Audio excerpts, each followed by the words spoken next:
आगे करें।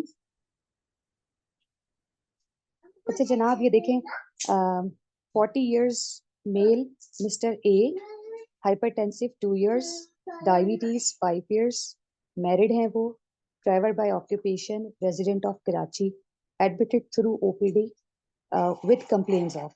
ठीक है, तो जो पैटर्न हमने सीखा है उसके हिसाब से इसमें मालूमात सारी फराहम की गई है for biodata.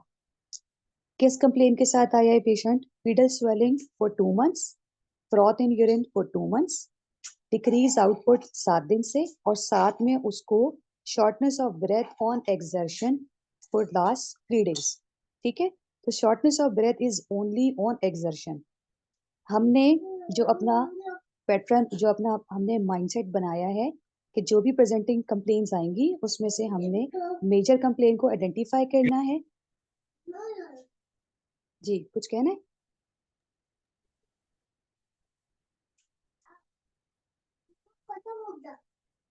Hello. Ji doctor Shaheen, आप कंटिन्यू करें। अच्छा जी, तो मेजर कंप्लेन हमने आइडेंटिफाई करनी है। क्यों करनी है हमने आइडेंटिफाई? इसलिए क्योंकि फिर हम उसकी डिटेल्स पूछेंगे, उसके एसोसिएटेड फैक्टर्स पूछेंगे, तो जो हमारी दूसरी कंप्लेन्स हैं वो उसमें ही क्लियर हो जाएंगी। तो इस स्टेम में जो मेजर कंप्लेन है वो अगेन पीरियड स्वेलिंग है। अगर आप लोगों को पिछली क्लास याद है तो उसमें भी कंप्लेन जो थी वो पीरियड स्वेलिंग थी, इसलिए या उससे पिछली, लेकिन हम एक क्लास इस पे कर चुके हैं जिसमें बॉडी स्वेलिंग और पीरियड स्वेलिंग के साथ हमारा पेशेंट था और उसको हमने सॉल्व किया था।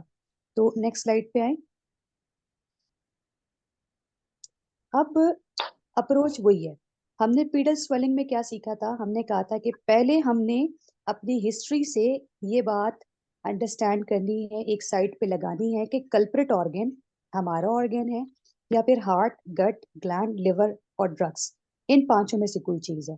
और जो हमारी प्रेजेंटिंग कंप्लेन को जब हम इवेलुएट करेंगे, उसका जो दूसरा पोर्शन होगा उसमें हमने ये अंडरस्टैंड करना होगा कि किडनी का प्रॉब्लम है क्या, वेदर एक्यूट किडनी इंजरी है, क्रॉनिक किडनी इंजरी है, या नेफ्रोटिक सिंड्रोम है बेसिकली, जो साथ में एक्यूट किडनी इंजरी का रीजन बन रहा है। सही, ये हमने लास्ट टाइम सीखा था कि जब कभी भी body swelling, pedal swelling, edema इन कंप्लेंट्स के साथ पेशेंट आएगा तो हमारे जहन में ये दो थॉट्स होनी चाहिए, हमने इस तरह से लेके चलना है। अब formulate pedal edema, last time हमने इसके क्वेश्चंस सीखे थे, देखें अब हमने इसमें आंसर कर दिया है। तो किस तरह से आंसर हुआ है? हमारा जो पेशेंट है, जो गिवन पेशेंट है मिस्टर ए जो है, उनको इंसीरियस ऑनसेट था एडीमा का। स्टार्ट में एंकल पे शुरू हुआ और फिर थाइस तक आया, फिटिंग इन नेचर था। एसोसिएशंस जो इसकी हैं उसको मैंने बोल्ड कर दिया है, और उसको ओलीग यूरिया है, फ्रॉथ यूरिया है एंड शॉर्टनेस ऑफ ब्रेथ है। गौर कीजिए, शॉर्टनेस ऑफ ब्रेथ बोल्ड है, पी एंड डी बोल्ड नहीं है। इसका मतलब कि इस पेशेंट को पैरोक्सिस्मल नॉक्टर्नल डिस्निया नहीं हो रहा, सिर्फ शॉर्टनेस ऑफ ब्रेथ हो रही है, जो उसने ब्यूटीफुली हमें बताया कि ऑन एक्सर्शन है। ठीक है, अच्छा, तो एसोसिएशंस क्या क्या हो गई? ओलीग यूरिया हो गया, फ्रॉथ यूरिया हो गया, शॉर्टनेस ऑफ ब्रेथ आ गई। सही, रिलीविंग एग्रावेटिंग फैक्टर्स में अभी